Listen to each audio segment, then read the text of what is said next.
कोकणातील प्रत्येक अपडेट जाणून घेण्यासाठी आजच माझे कोकणच्या सोशल मीडिया प्लॅटफॉर्मला लाईक, फॉलो आणि सबस्क्राईब करा.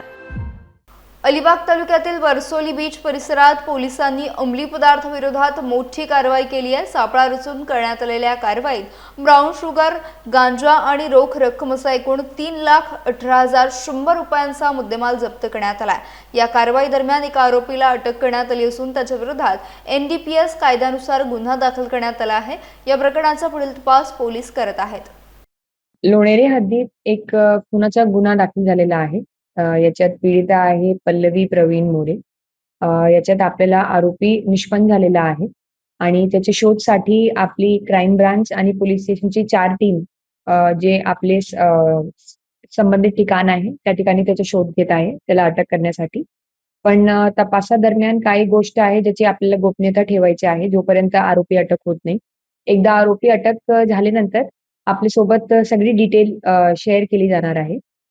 मला याचीही जाणीव आहे की या विषयाबद्दल पीडित कुटुंबियाची आणि नागरिकांची भावना तीव्र आहे आणि मी आपल्याला हे खात्रीशीर सांगते की याच्यात आपला चांगले तपासादरम्यान पुरावे गोळा करून याच्यात चार्जशीट पाठवली जाणार आहे.